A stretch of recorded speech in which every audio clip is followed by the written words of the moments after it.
Bismillahirrahmanirrahim.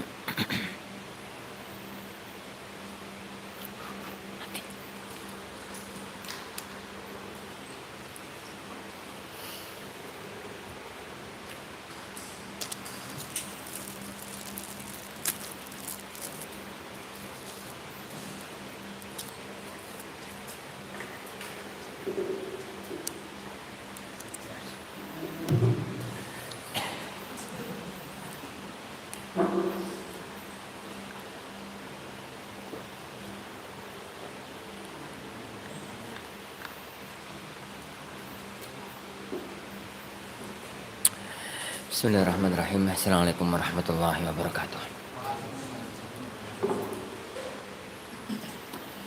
Innal hamdalillah nahmaduhu wa nasta'inuhu wa nastaghfiruh wa na'udzu billahi min syururi anfusina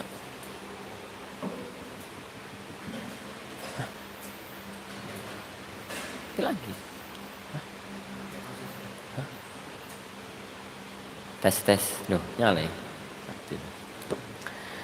Alhamdulillah nahmaduhu wa nasta'inuhu wa nastaghfiruh wa na'udzu billahi min syururi anfusina wa sayyiati a'malina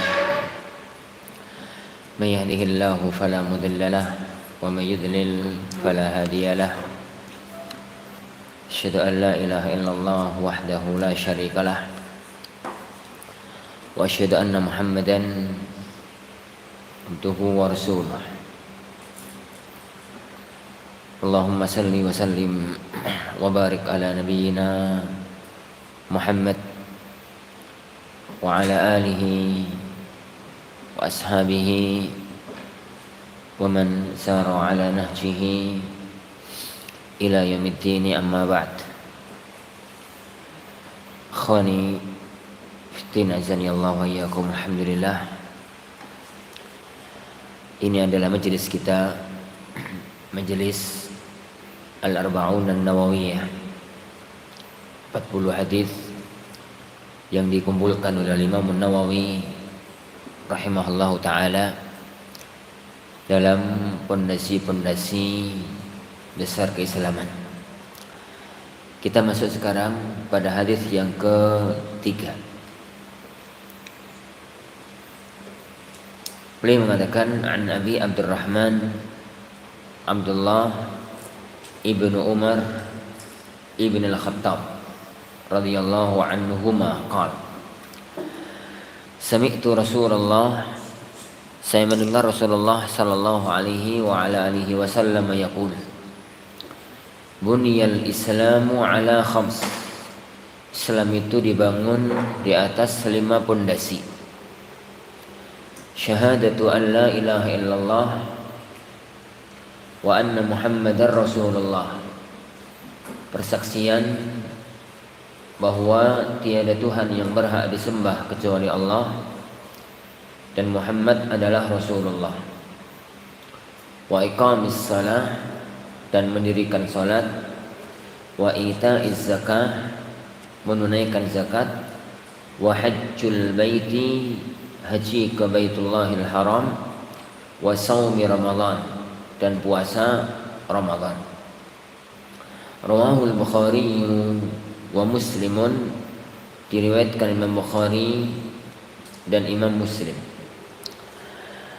Perawi hadis kita adalah Abdullah ibnu Umar ibnu al-Khattab, salah satu di antara al-muksirin, orang-orang yang banyak meriwayatkan hadis dari beliau sallallahu alaihi wasallam, 1630.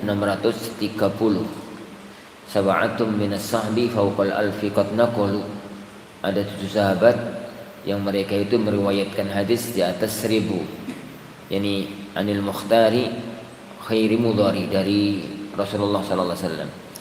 Abu Hurairah, Sa'dun, Jabirun, Anasu, Siddiqatun, wa Ibnu Abbas kadza Ibni Umar. Abu Hurairah, Sa'ad ibnu Malik ibnu Sinan al-Hudri, Abu Sa'id al-Hudri, Jabir ibnu Abdullah, Anas ibnu Malik, Siddiqah Aisyah binti Abi Bakar, Abdullah ibnu Abbas, dan Abdullah ibnu Umar radhiyallahu anhum ajmain. Itu dari sisi periwayatan hadis. Dari sisi jalur ilmu fikih, maka Ibnu Umar adalah sandaran fikih Ahlul Madinah di zaman tabi'in. Karena jalur hadis dan jalur fikih itu beda. Jadi kalau kita bicara fikih, maka periwayatan al-muktsirun di kalangan para sahabat itu ada 3 jalur. Yang pertama, Abdullah ibnu Mas'ud. Itu adalah landasan atau jalur fikih Ahlul Kufah. Abdullah ibnu Mas'ud diturunkan kepada Alqamah ibnu Qais, kepada Ibrahim an-Nakhai, dan kepada Abu Hanifah.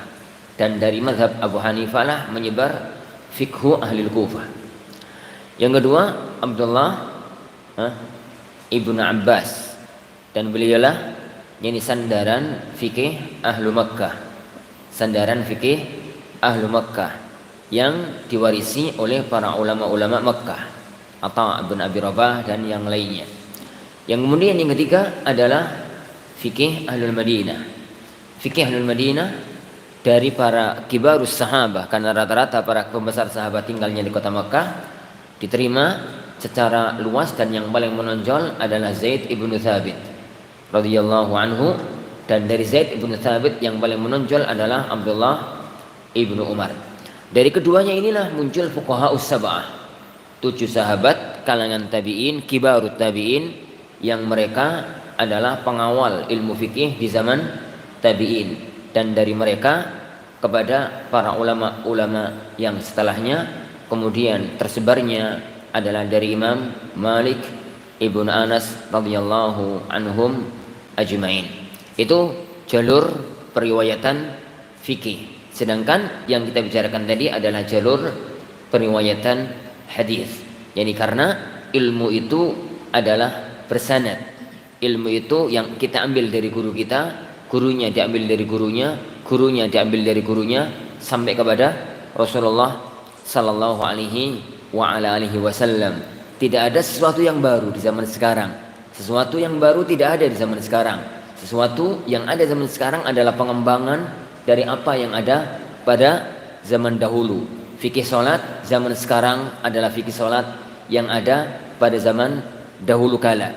Istimbat yang kita ambil pada zaman sekarang, kalau sama sekali tidak ada istimbat semacam itu dari hadis yang sama dari para ulama-ulama yang sebelumnya, maka perlu ditinjau ulang apakah istimbat itu sahih atau tidak. Satu hal yang unik, Syekh Bakar Abu Zaid mempunyai satu risalah tipis tapi unik. Beliau kasih judul La Jadida fi ahkam, yani La Jadida fi ahkamis salah. La Jadida fi salah atau La Jadida fi ahkamis salah, anda lupa? Kitabnya tipis gini. Kitabnya tipis, yani semacam itu, tipis gini. Gini. Tipis. Sekali duduk selesai kalau baca. Ini La Jadida fi ahkamis salah, insyaallah judulnya, bukunya putih. Yani beliau mengkritisi sebagian istimbatat yang muncul di zaman ini yang tidak pernah muncul di zaman sebelumnya. Jadi yang tidak pernah muncul di zaman sebelumnya. Dan itu adalah kenapa ilmu itu yang kita ambil dari guru kita, dari gurunya, dari gurunya, dari gurunya. Dalam kajian usul fikih ada satu pembahasan la yajuzu ihdatsu qaulin tsalits, yani qaulin tsalits, yani tidak boleh memunculkan pendapat yang ketiga kalau di zaman sebelumnya hanya ada 2 pendapat, kecuali kalau pendapat yang ketiga itu adalah pengembangan, perincian, tafsil dari pendapat yang sebelumnya. Ala kullin, pembahasannya itu pada kajian usul al-fiqh. Kita kembali kepada masalah hadis. Taib, perawi hadis kita sekarang ini adalah Abu Abdurrahman Abdullah ibnu Umar ibnu Khattab. Beliau mendengar dari Rasulullah sallallahu alaihi wasallam bersabda, "Buniyal Islamu ala khams." Islam itu dibangun di atas 5 perkara. Dibangun di atas yani 5 perkara. Taib, ini menunjukkan bahwasanya 5 hal yang disebutkan oleh beliau di sini adalah rukun Islam. Ini adalah rukun Islam, pondasi dasar keislaman. Yang pertama, syahadatu an la ilaha illallah wa anna Muhammadar Rasulullah. Persaksian bahwasanya tiada Tuhan yang berhak disembah kecuali Allah dan Muhammad adalah utusan Allah Subhanahu wa taala. Dan ini landasan yang pertama. Semua rukun setelahnya akan jadi tidak berfungsi apabila yang pertama ini tidak ada. Mensaksi keyakinan bahwasanya tiada Tuhan yang berhak disembah kecuali Allah dan Muhammad adalah utusan Allah Subhanahu wa taala. Itu yang pertama. Yang kedua, wa iqamis salah, dan mendirikan salat. Dan itu adalah rukun yang kedua dan merupakan rukun yang tertinggi yang berkaitan dengan amal perbuatan. Yani ibadah yang tertinggi yang berkaitan dengan amal perbuatan, yaitu tentang masalah mendirikan salat. Kenapa disebut sebagai rukun yang tertinggi? Karena salat adalah amududdin, rasul amri al-islam, wa amuduhu as-salah wa dhirwatu sanamihil jihadu fi sabilillah. Jadi pokok segala urusan ini adalah masuk Islam. Tiangnya adalah salat dan puncaknya adalah dhirwatu sanamihi, bahasa kambangannya. Pembahasan masalah dhirwatu sanamihi panjang. Yani wa dhirwatu sanamihi, bahasa kambangannya puncaknya adalah jihad fi sabilillah. Disebut oleh Rasulullah SAW sebagai tiangnya Islam. Dan dia adalah satu-satunya ibadah yang diwajibkan oleh Allah Subhanahu wa taala tatkala masih berada di kota Mekkah.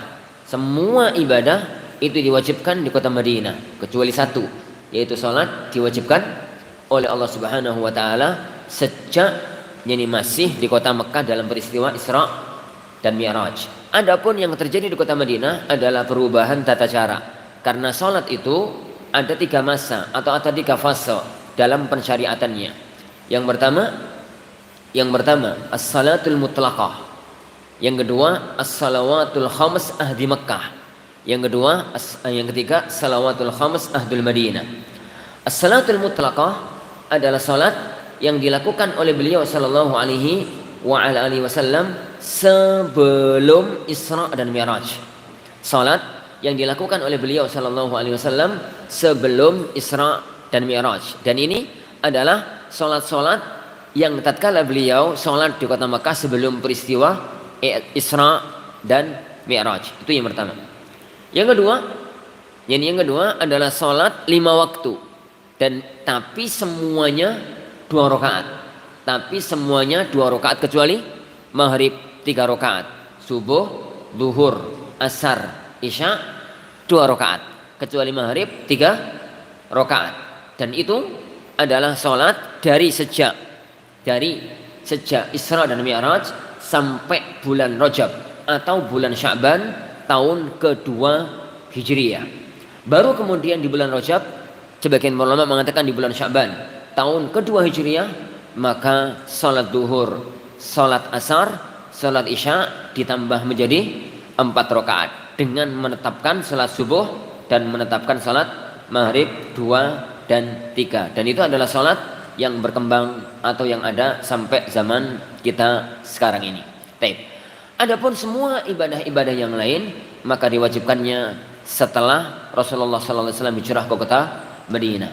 Salat ini pula satu-satunya ibadah yang tidak diturunkan, tidak diwajibkan oleh Allah, yakni melalui malaikat Jibril, tapi langsung Allah Subhanahu wa taala memanggil dalam tanda kutip Rasulullah sallallahu alaihi wasallam, mengisrakannya ke Sidrah Al-Muntaha dan diwajibkan secara langsung di langit dan tidak pada waktu beliau sedang berada di bumi. Semua keutamaan itu menunjukkan kepada kita tentang keagungan salat 5 waktu. Wa iqamis salati.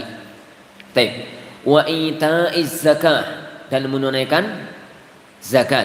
Dan menunaikan zakat, yakni mengeluarkan harta sebagiannya dengan tata cara tertentu yang disyariatkan oleh Allah Subhanahu wa taala. Wa hajjil bait, menunaikan ibadah haji. Salat yang Anda katakan tadi. Adapun az-zakah, kapan wajibnya zakat? Wajibnya zakat adalah di bulan Ramadan tahun kedua Hijriyah. Jadi wajibnya zakat itu di bulan Ramadan tahun kedua Hijriyah, itu terjadi perubahan besar-besaran dalam syariat. Yani perubahan tata cara sholat di tahun kedua Hijriyah. Wajibnya puasa di tahun Ramadan maksudnya. Di tahun kedua Hijriyah. Wajibnya zakat mal maupun zakatul fitr di tahun kedua Hijriyah berbarengan di bulan Rajab, Sya'ban dan Ramadan. Termasuk perpindahan kiblat dari arah Baitul Maqdis menuju Masjidil Aqsa. Dari arah Baitul Masjidil Aqsa menuju ke Mekah Mukarramah juga terjadi di bulan Sya'ban tahun kedua Hijriyah. Taib. Wa hajjul bait, sedangkan haji ada perselisihan di kalangan para ulama. Kapan haji itu diwajibkan? Sebagian ulama mengatakan pasca Hudaybiyah. Berarti akhir tahun ke-6 atau awal tahun ke-7. Sebagian ulama mengatakan pasca Fathu Makkah. Berarti akhir tahun 8 atau awal tahun 9. Dan mazhab jumhur para ulama-ulama sejarah, mereka mengatakan bahwa haji itu wajibnya adalah pada akhir tahun 8 Hijriyah, setelah Dzulhijjah akhir tahun 8 Hijriyah. Wallahu a'lam. Wa shaumi Ramadan, dan puasa Ramadan. Taib. Riwayat ini dengan lafaz ini ada dalam Sahih Bukhari. Oleh karena itu Al-Imam Al-Bukhari tatkala mengurutkan kitab-kitab dalam Sahih Bukhari, beliau mengedepankan Kitabul Hajj dibandingkan Kitabus Siyam. Karena periwayatan dengan lafaz ini itu lebih sahih secara sanad dibandingkan dengan yang mendahulukan puasa dibandingkan dengan haji. Tapi dalam Sahih Muslim dan dalam riwayat-riwayat yang lain mengedepankan Sahih Muslim dibandingkan dengan Hajjul Bait. Maka lafadznya wa iqamis salati wa itaiz zakati wa shaumi Ramadan wa haji al bait man istata'a ilaihi sabila. Dan itu yang ada dalam Sahih Muslim. Dalam Sahih Muslim dari jalan Sa'ad ibnu Ubaidah dari Abdullah bin Umar. Ada orang yang bertanya kepada Abdullah bin Umar, wal hajj wa siyam Ramadan? Qal. Berkata Abdullah bin Umar, la siyam Ramadan wal hajj, puasa Ramadan lalu haji. Demikian yang aku dengar dari Rasulullah sallallahu alaihi wa ala alihi wasallam. Tapi ini enggak ada masalah ya, azanillahu wa iyyakum. Enggak ada masalah. Kenapa? Periwayatan semacam ini, depan dan belakang semacam ini la yadur. Kenapa? Karena riwayatnya pakai waw. Dan waw itu bukan untuk urut-urutan. Waw itu limutlaqil jama'. Al-waw itu limutlaqil jama' duna tertib. Hanya untuk gabung. Jadi satu hukum digabungkan, tidak mesti urut. Tatkala kita mengatakan ja'a Muhammadun wa Ali, itu tidak mesti Muhammad yang datang duluan baru Ali. Tidak mesti Muhammad yang datang duluan baru Ali. Bisa jadi Muhammad datang duluan lalu Ali. Bisa jadi Ali datang duluan baru Muhammad. Bisa jadi datang bareng. Yang penting Muhammad datang, Ali datang. Maka kita mengatakan ja'a Muhammadun wa Ali. Jadi semacam itu. Adapun ini oleh karena itu para ikhwan azanillahu wa iyyakum, tatkala mereka mau menjalankan ibadah sa'i, mereka bertanya kepada Rasulullah sallallahu alaihi wasallam, "Ya Rasulullah, dari mana kita mulai?" Maka Rasulullah sallallahu alaihi wasallam mengatakan, "Ibda'u bima bada'allahu bihi." Yani mulailah dengan nama gunung yang Allah sebut. Innas safa wal marwata min sya'airillah. Ingat ya ikhwan, periwayatan ibda'u bima bada'allahu bihi, mulailah dengan nama gunung yang Allah sebut terlebih dahulu, itu jangan difahami kebalikan. Riwayat ini menunjukkan bahwa innas safa wal marwata min sya'airillah. Penyebutan safa dulu daripada marwah menunjukkan bahwa bahasa, yani innas safa wal marwah menunjukkan safa dikedepankan daripada marwah. Maka sahabat nggak perlu bertanya, karena mereka orang yang sangat faham bahasa Arab. Yani sangat faham bahasa Arab. Fahamnya mereka inna safa wal marwata min syairillah, al waw limutlaqil jama'. Murni untuk menggabungkan bahwasanya Bukit Safa, Bukit Marwah adalah syiar-syiar agamanya Allah Subhanahu wa taala. Tapi mana yang dikedepankan? Mereka nggak tahu karena ayat ini tidak menunjukkan ke arah sana. Ayat ini tidak menunjukkan ke arah Safa dulu atau Marwah dulu atau Safa dulu. Lah untuk menentukan itu mereka bertanya kepada Rasulullah Shallallahu Alaihi Wasallam. Pada ayat itu Rasulullah mengatakan, pada ayat itu Rasulullah mengatakan ibda'u bima bada'allahu bihi. Tapi bukan berarti kaidah ibda'u bima bada'allahu bihi itu dibawa kepada yang lainnya. Bukan berarti riwayat ibda'u bima bada'allahu bihi itu dibawa kepada yang lainnya. Kenapa? Karena ayat riwayat itu kaitannya dengan innas safa wal marwata min sya'airillah. Yani min sya'airillah. Baik. Paridin azanillahu wa iyyakum. Kecuali kalau jalur periwayatan itu jelas-jelas menunjukkan kepada makna tertib. Semacam yani hadis dalam sahihain. Yani dari Abdullah bin Mas'ud tatkala beliau mengatakan ya Rasulullah ayyul a'mali ahabbu ilallah? Qal as-salatu ala waqtiha. Gitu tak? Kemudian Abdullah bin Mas'ud meneruskan summa ay. Kemudian apa lagi? Yani Pak Yohan birrul walidain. Summa ay, beliau mengatakan al-jihadu fi sabilillah. Riwayat semacam ini jelas-jelas urut. Salat ala waktiha, kemudian birrul walidain, kemudian al-jihad yani fi sabilillah. Yani begitu. Karena pakai summa. Adapun kalau pakai waw itu hanya menunjukkan limut lakil jama' dari titik masalah semacam ini. Oleh karena itu firman Allah Subhanahu wa taala, "Wa ma khalaqtul jinna wal insa illa liya'budun." Sama sekali tidak menunjukkan bahwasanya jin tercipta lebih dahulu daripada manusia. Ayat itu tidak menunjukkan itu. Adapun kalau jin tercipta lebih dulu daripada manusia itu benar, tapi nggak pakai ayat itu. Pendalilannya nggak pakai ayat itu, pakai dalil lain.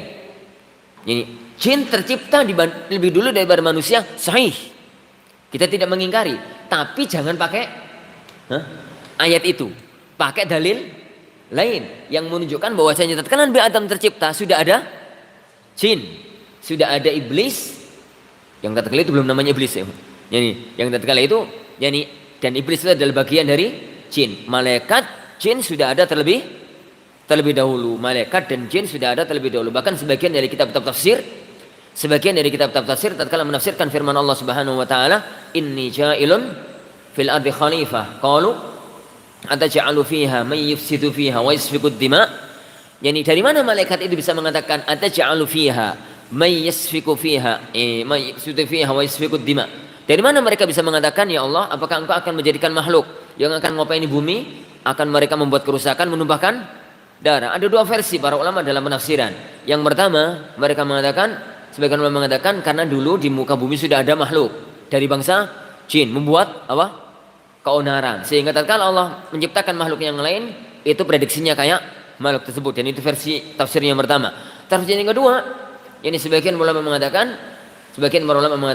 bahwasanya tatkala Allah sudah menyampaikan kepada malaikat yang Allah ciptakan adalah manusia, makhluk yang tercipta dari tain, prosesnya begini loh, bahan dasar wae elek kaya ngono mesti mana ya?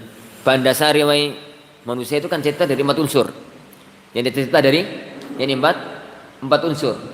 Unsur yang pertama tanah dari semua jenis, tanah merah, tanah hijau, tanah merah, tanah hitam, tanah kuning, atau lah tanah apa lagi, pokoknya tanah. Kemudian dicampur dengan air. Lah tanah yang bercampur dengan air itulah tin.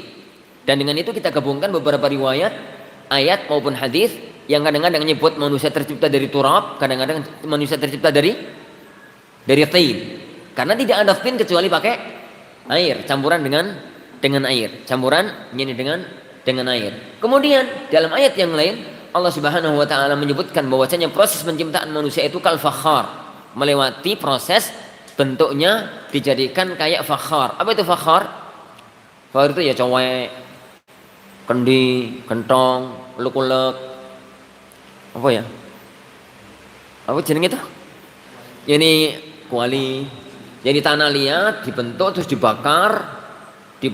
Lah jadi merah-merah opo gitu itu fakhar. Apa bahasa saya? Tembikan. Kal fakhar. Dan tidak mungkin memproses tin. Tidak mungkin memproses tin ke fakhar kecuali ada unsur api, dan tidak mungkin ada api kecuali ada unsur udara. Makanya para ulama kita mengatakan bahwa manusia tercipta dari 4 unsur. Unsur tanah, unsur air, unsur api, unsur udara. Unsur udara. Maka jangan niran ikhwan, manusia itu sing lembut kayak udara. Ono sing lembut, gak patek lembut banget ngono ya, lembut biasa, kayak api. Tapi ono sing kawasan, panas rasanya, kayak geni. Ono sing rada gak patek kasar, kayak tanah, semacam itu. Lah, semacam itu tafsir yang kedua di kalangan para ulama-ulama tafsir. Taib ya, kawan, kembali ke sini. Kang lantur. Ala kullin al-waw itu la yadullu ala tertib. Jadi riwayat pergeseran antara hijjul bait dengan saumi Ramadan itu nggak ada iskal, nggak ada yani permasalahan. Taib ya kawan, anggaplah ada permasalahan, maka kesalahan semacam ini la yazur, yani tidak mengurangi kesiqahan, yani periwayatan hadis dari Rasulullah sallallahu alaihi yani wa ala alihi wasallam. Wallahu alam bissawab. Nah, ini ikhwan, karena bukan kajian fikih maka kita nggak bahas yani masalah ini dengan terperinci. Perinciannya adalah pada kitab-kitab fikih. Kita masuk pada hadis yang keempat.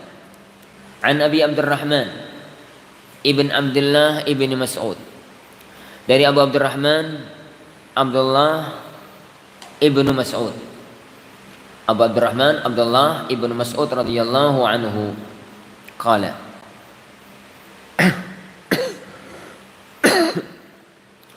Haddatsana Rasulullah, menceritakan kepada kami Rasulullah sallallahu alaihi wasallam, wa huwa as-sadiqul masduq, dan beliau itu as-sadiq al-masduq, yang jujur, yang dipercaya. Inna ahadakum yujma'u khalquhu fi batni ummihi 40 yawman nutfah. Sungguhnya salah satu dari kalian itu dikumpulkan penciptaannya di perut ibundanya 40 hari nutfah berupa air mani. Thumma yakunu 'alaqatan mithla dhalik. Kemudian setelah itu jadi 'alaqah, gumpalan darah. Gumpalan darah semacam itu. Semacam itu kembalinya kepada 40 yauman. 40 hari yang berikutnya itu berupa gumpalan darah. Thumma yakunu mudghatan mithla dhalik. Kemudian setelah itu 40 hari berikutnya itu adalah berupa mudghah, gumpalan daging. Thumma yursalu ilaihi al-malak, kemudian diutus kepadanya malaikat. Fayanfukhu fihi ruh, malaikat itu meniupkan ruh kepada janin tersebut. Wa yu'maru bi arba'i kalimat, lalu diperintahkan untuk menetapkan, menuliskan 4 ketetapan. Bikatbi rizkihi, menetapkan rizkinya.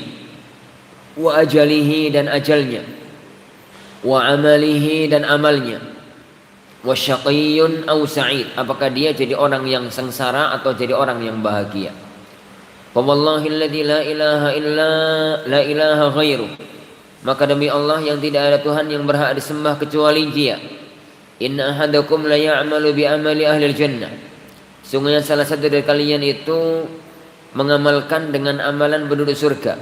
Hatta ma yakunu bainaha illa dhira', sehingga tidak ada batas antara dia dan antara surga kecuali hanya sekedar 1 dhira'. Dhira' ya kawan, dari mana? Dhira' itu ukuran dari jari tengah, jari yang paling tinggi sampai ujung mirfaq. Mirfaq itu dhira'. Dan dhira' dalam ukuran para ulama Syafi'iyah muasirin itu 48 cm. Itu dhira' pertengahan, bukan dhira'nya raksasa, bukan dhira'nya anak kecil. Dhira' tengah-tengah itu 48 senti. Dari ukuran para ulama-ulama muasirin. Syekh Amir Bahjat, penulis Nazm An-Nadhmul Murattab, mempunyai satu manzumah 30 bait. Yani 30 bait beliau menggubah satu kitab dengan judul Al-Ma'ayir Al-Islamiyah. Apa judulnya? 2 jilid. Yani ukuran-ukuran Islam, dinar, dirham, dira, shiber yang ada di hadis-hadis itu loh. Yani terus ukuran-ukuran yang ada di hadis mil, yani dan macam-macam yang ada di hadis diukurkan dengan gitu ya, mut, diukurkan dengan ukuran modern karena semua ukuran sudah tidak ada. Dan itu butuh penelitian ilmiah panjang. Buku yang paling bagus tentang masalah itu, ana lupa penulisnya karena belum punya. Karena kitab itu belum punya. 2 jilid.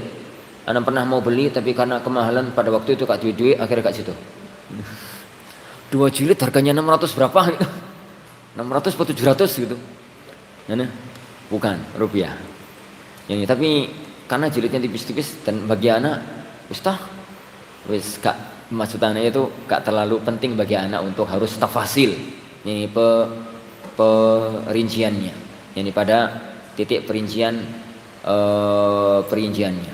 Kalau butuh gitu ya beli aja. Anda pernah beli buku 1 jilid segini harganya 600.000, Anda beli aja kok karena butuh. Ini segini 1 jilid segini mahal Ustaz. Berapa? 600.000. Harga Indonesia itu belum. Waduh, tenan Ustaz. Iya, belikan aja. Karena butuh. Al-jadawil an-nafi'ah lil ulumi, al-jadawil al-jami'ah lil ulumi nafi'ah. Jadi bagan lengkap ilmu-ilmu syar'i. Jadi usul fikih itu bagannya hukum terbagi 2, seret. Hak wad'i taklifi, wad'i seret. Di sini bagan tok dari ujung ke ujung. Ini bagan ilmu nahwu. Apa itu kalimat jadi 3 seret 3 ini itu dan macam-macamnya. Itu tak isi. Gitu tak isi nih. Lah kok larang? Lah nyembuh. Ini enggak tahu, betul. Kata penulis yang di mukaddimah, saya nyusun kitab ini 20 tahun. Saya nyusun kitab ini itu paling yang buat mahal. Saya nyusun kitab ini selama 20 tahun. Dan anak merasakan nafas berat dan susahnya nyusun kitab itu. Tatkala nelaah saya merasakan beratnya nyusun kitab itu ya kawan. Karena untuk menentukan ya kawan, ini itu 3 cabang, 3 bagian atau 4 bagian itu butuh telaah panjang. Hanya untuk gambar seret neu apa enggak itu butuh telaah yang panjang. Makanya kita gimana? Ya wis lah rapopo ngene ya. Ini rapopo. Ngomong apa mau ya? Untuk lagi ini, Bang. Hah? Sampai nanti. Oh iya, gara-gara dira. Ini. Gara-gara dira. Lah Syekh Amir Bahjat meringkas 2 jilid besar itu cuma dalam 30 bait syair. Cuma dalam 30 bait syair. Ini sebagian ikhwan mengatakan, "Hafalin Ustaz." Wah, aku termasuk orang yang enggak senang hafalin syair. Ini enggak senang hafalkan syair. Jadi meskipun anak enggak pernah melarang. Dan salah satu di antara hafal Furqan hafal, jadi manzumah itu. Ini hafal manzumah itu. Kalau antum senang silakan aja jalan. Silakan aja jalan, tapi kalau nggak senang nggak usah. Ini nggak usah. Beliau mengatakan sama anak, kayaknya antum bukan termasuk orang-orang yang jago ngapal Ustaz. Iya, ngaku aja. Ya ngaku aja kalau ngapalan enggak. Ini niru Jalaluddin Al-Mahalli, ketawa beliau. Jalaluddin Al-Mahalli ditiru. Nah, wa tanazani Allah wa yakum. Ngomong-ngomong mata tekin mah. Ini zira, ini ya. Illa zira. Zira itu 48 cm. Fayasbiqu alaihil kitab. Ternyata kedahuluan kitab ajal, kitab Lauhil Mahfuz, ketetapan takdir. Fayamalu bi amali ahlin nari fayadkhuluha. Lalu dia mengamalkan amal penduduk neraka, akhirnya dia masuk ke dalam neraka. Wa inna ahadakum la ya'malu bi amali ahlin nar. Dan sungguhnya salah satu dari kalian itu mengamalkan dengan amal penduduk neraka. Hatta ma yakuna bainahu wa bainaha illa zira'. Sehingga tidak ada jarak antara dia dan neraka kecuali hanya 1 zira'. Fa yasbiqu 'alaihi alkitab, tapi kedahuluan kitab takdirnya. Fa ya'malu bi amali ahli jannah, lalu dia mengamalkan amal penduduk surga. Fa yadkhuluha, lalu dia masuk ke dalam surga. Rawahul Bukhari wa Muslim, diriwayatkan Imam Bukhari dan Imam Muslim. Baik. Perawi hadis ini para hadirin azanillahu wa iyyakum Abu Abdurrahman Abdullah Ibnu Mas'ud, Syekhul Qurra dan Syekhul Kufah. Syekhul Qurra, yani kepadanya lah periwayatan ilmu qiraah. Ilmu qiraah di zaman Rasulullah sallallahu alaihi wasallam disandarkan kepada 2 orang. Satu, Abdullah bin Mas'ud, yang kedua yani Ubay bin Ka'ab. Itu jalur periwayatan. Dan dari sisi fikih, yani beliau adalah yani landasan riwayat fikih ahli Kufah. Yani fikhu ahli Kufah sebagaimana yang barusan yani ana sebutkan tadi. Beliau mengatakan haddatsana Rasulullah wa huwa as-sadiqul masduq. Ucapan beliau wa huwa as-sadiqul masduq itu adalah takkid. Wa huwa as-sadiqul masduq itu penguatan bahwasanya periwayatan ini atau hadis ini yang itu bicara tentang masalah ilmu ilmu kehamilan, ilmu gaib, itu yang menyampaikan adalah Rasulullah SAW, yang beliau itu jujur dan dibenarkan semua ucapannya.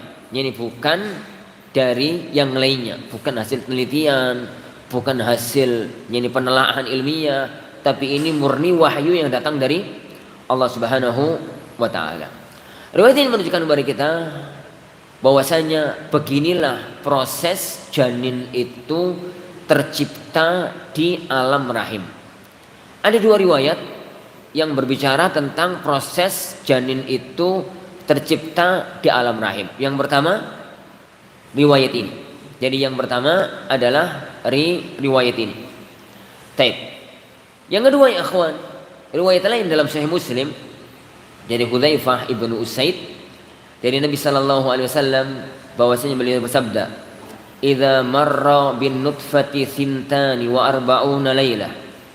Apabila air mani itu sudah lewat 42 hari. Ini 42 hari, 42 malam. Kita menyebutnya hari, bahasa Arabnya menyebutnya malam. Kenapa? Karena awal hari dalam bahasa Arab itu malam. Jadi kenapa? Karena awal hari di negeri Arab itu maghrib. Jadi dan maghrib itu langsung malam. Jadi langsung malam. Sedangkan awal hari di negeri kita jelang subuh jam 12. Sehingga menyebutnya yaum. Tapi enggak ada masalah. Yani 42 hari. Ba'atallahu ilaiha malaka. Allah Subhanahu wa taala menyebutkan atau mengirimkan seorang malaikat. Fasawwaraha, lalu membentuknya. Wa khalaqa sam'aha wa basaraha, menciptakan pendengaran dan penglihatannya. Wal jildaha wa lahmaha wa 'idhamaha, menciptakan kulitnya, dagingnya, tulangnya. Kemudian berkata, ya Rabb. Malaikat tadi mengatakan, ya Rabb, ya Allah, adzakarun am unsa, ini jadi laki-laki atau perempuan? Fayaqdi rabbuka ma syaa, lalu Allah Tuhanmu menetapkan apa yang Allah kehendaki. Wa yaktubul malak, kemudian ditetapkan oleh malaikat tersebut. Tsumma yaqul, kemudian berkata, ya Rabb, ajaluh, yani bagaimana dengan ajalnya? Yaqulu, yani rabbuka ma syaa, Tuhanmu menciptakan, menetapkan apa yang Allah kehendaki. Wa yaktubul malak, lalu malaikat menulisnya, menetapkannya. Tsumma yaqul, ya Rabb, rizquh, bagaimana dengan rezekinya? Fayaqdi rabbuka ma syaa wa yaktubul malak. Tsumma yakhrujul malaku bis sahifati, malaikat itu menetapkan lembaran tadi, fi yadihi, di tangannya. Fala yazidu ala ma umira wa la yanqus, tidak menambahi dari apa yang diperintahkan, tidak pula mengurangi. Apa perbedaan antara kedua riwayat ini? Zahir dari kedua riwayat ini ada sedikit perbedaan. Kalau riwayat yang pertama, dan itu riwayat yang paling masyhur, yakni semua hadis yang ada dalam Arba'in Nawawi itu masyhur. Dan lafadz yang dalam Arba'in Nawawi itu yang masyhur. Ya meskipun lafadznya beda-beda. Hadis yang pertama ya kawan, innamal a'malu binniyat. Itu yang paling masyhur. Jadi padahal riwayat itu enggak satu-satunya. Riwayat itu enggak satu-satunya. Riwayat dalam Sahih Bukhari macam-macam. Innamal a'malu binniyat. Al amalu binniyah. Itu dah lafaz-lafaz yang lain. Ini lafaz-lafaz yang lain. Makanya tatkala dulu yani ana awal-awal yang tatkala ya ikhwan keluar tulisan ana tentang kaidah fikih, ana diprotes oleh sebagian ikhwah karena ana salah copy paste. Ana ambil itu kan dari Maktabah Syamilah. Maktabah Syamilah hadis yang pertama ana copy paste, dimasukkan ke kitab. Itu pada waktu ini ya qadarullah enggak keedit. Enggak keedit. Pada waktu naik ke percetakan diprotes sama sebagian ikhwah, hadisnya salah Ustaz. Ini hadis yang pertama salah. Anda lihat? Enggak ya? Enggak salah. Hadisnya itu innamal a'malu binniyat. Di buku antum innamal a'malu binniyah. Oh iya ya. Pantas gitu. Ini pantas gitu. Kenapa ya ikhwan? Karena yang ada dalam arba'in itu mesti masyhur. Itu ini mesti masyhur dan itu sesuatu yang perlu untuk kita renungkan para hadirin Allah yakum. Yani Al-Dhahabi rahimahullah pernah sampaikan sama antum dalam awal-awal pertemuan Arba'in Nawawi. Sampai heran. Apa to keistimewaan wong sitok iki? Yani apa sebenarnya yang diamalkan oleh Imam An-Nawawi rahimahullahu taala sampai kitabnya mampu tembus batas. Ini kitab-kitab beliau itu sampai mampu tembus batas. Lintas madhab dan beliau dihormati oleh kawan dan lawan. Apa yang beliau amalkan? Ini apa yang beliau amalkan? Yang paling nampak kita nggak tahu ya akhwan, wala nuzaki 'alallahi ahada, adalah keikhlasan beliau. Fa'mal ya akhwan, al-amal lillahi azza wa jalla, yani ma kana lillahi ba, kama qala Nawawi, kama qala Imam Malik rahimahullah. Yang diperbuat untuk Allah pasti akan kekal. Yang diperbuat untuk yang lain itulah yang tidak akan kekal, muncul kemudian akan hilang tanpa bekas. Tapi yang diperbuat untuk Allah Subhanahu wa taala, maka dia yang akan kekal. Ada banyak sejarah dalam kehidupan umat manusia, tapi ada yang Allah kekalkan, ada yang tidak Allah kekal. Yani dengan segala yang ada di kalangan para ulama kita, al-zahir riwayat Hudzaifah itu hanya menyebutkan bahwasanya mulai pembentukan, mulai memberi mata, mulai itu dari 40 hari yang kedua sampai akhir. Pasnya kapan? Gak ada. Sedangkan dalam riwayat Abdullah bin Mas'ud, pasnya adalah mulai apa? 40 hari yang ketiga. Dan itu yang sesuai dengan hasil ilmu kedokteran, ilmu genetika terbaru. Loh, apa boleh Ustaz mentarjih hadis dengan cara semacam itu? Sangat boleh. Penelitian ilmiah sangat merubah fatwa. Yani dalam pembahasan kaidah fikih yang masyhur, la yunkaru taghayyuru al-ahkam bi taghayyuri az-zaman. Tidak diingkari perubahan hukum dengan perubahan zaman. Itu disebutkan oleh para ulama-ulama kita, salah satu di antara yang merubah hukum, yang merubah fatwa adalah mu'tayat ilmiah jadidah, yani hasil temuan ilmiah modern, hasil temuan ilmiah modern. Taib naqul ya khawaitin azani Allah wa yakum tentang aqsa muddatil hamil, maksimal usia kehamilan, maksimal usia kehamilan. Masalah apa nih ini? Kalau ada seorang wanita punya suami, kemudian dia meninggal dunia. Siapa yang meninggal dunia? Suaminya. Yang suaminya meninggal dunia, tinggallah dia wanita itu janda. Saking cintanya pada sang suami, dia nggak nikah. Padahal masih janda kembang, cantik lagi. Ini nggak nikah. Dilamar oleh A, oleh B, oleh C, itu nggak nikah. Ini, nah, bulan demi bulan dilewati. Setahun lewat, setahun setengah, jadi tiba-tiba lahiran, setahun setengah atau setahun 20 bulan lah, 20 bulan Setelah kematian sang suami, tiba-tiba lahiran. Anak siapa ini? Anak siapa ini? Anak zina atau anak Yesus? Anak zina atau anak syar'i? Atau dalam kasus lain? Setahun jalan. Setelah tinggal wafat setahun kemudian, lewat 2 tahun kemudian, 3 tahun kemudian, wanita ini gak nikah-nikah. Tiba-tiba lahiran setelah 3 tahun. Anak siapa ini? Anak zina, sehingga disebut sebagai anak zina. Ataukah dia itu anak syar'i yang dinasabkan kepada mantan suami ibunya yang meninggal dunia 3 tahun yang lalu. Itu dibangun di atas masalah kam aqsa muddatil hamil. Berapa maksimal bayi itu bisa kerasan di rahim ibundanya? Berapa maksimal sang bayi itu bisa kerasan di rahim ibundanya? Sebagian para ulama mengatakan 6 tahun. 6 tahun, ya 6 tahun. Jadi 6 tahun, kerasan banget, ya 6 tahun. Sebagian ahlul ilmi ada yang mengatakan 7 tahun. Loh, terane metu-metu langsung masuk SD. Metu brojol ngono sesuk bisa melaku, sesuk masuk SD. 7 tahun ya. Sebagian ulama mengatakan 4 tahun, sebagian mengatakan 3 tahun. Madzhab jumhur 2 tahun. Cuma ada ulama mengatakan 2 tahun. Tapi ada satu madzhab nyeleneh. Ini di zaman di kajian-kajian fikih dianggap sebagai qaulun syadz. Ada satu madzhab nyeleneh. Pada zaman dulu dianggap nyeleneh ya, adalah madzhabnya Ibnu Hazm rahimahullah.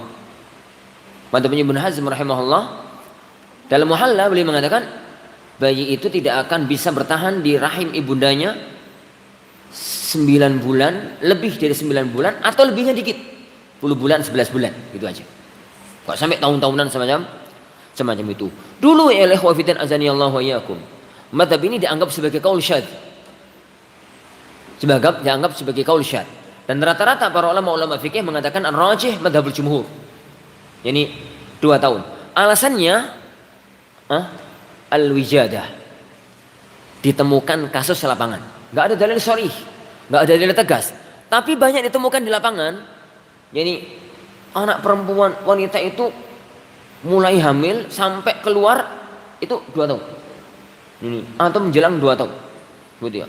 Mulai kelihatan kembung.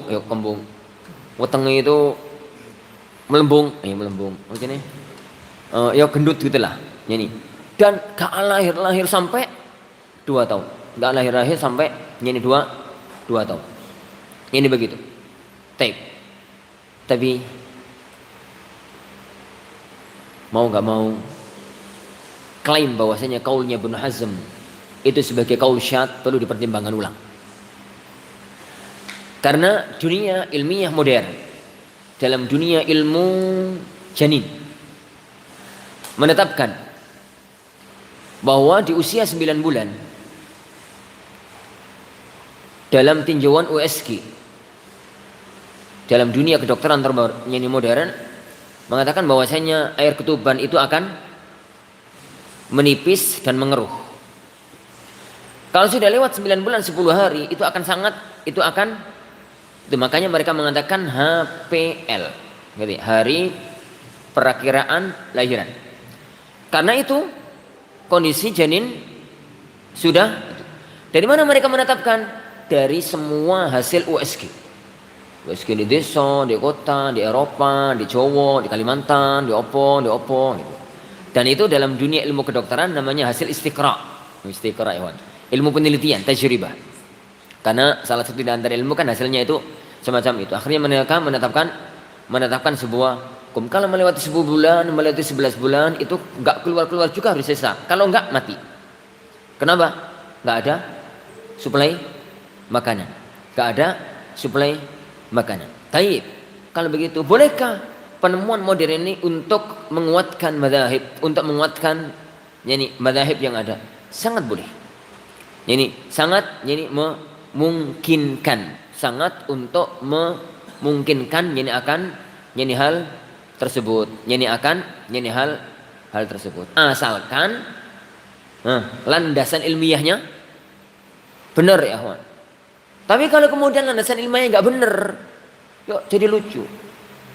Beberapa hari yang lalu, sekitar 2 minggu 3 minggu yang lalu itu, ada WA dari salah satu ikhwah ke HP ana. Ustaz, ada artikel, Ustaz, ana nggak bisa jawab. Syubhatnya lumayan kuat. Sebentar, ana baca. Ternyata bagaimana mungkin di Yaman ada pasukan bergajah?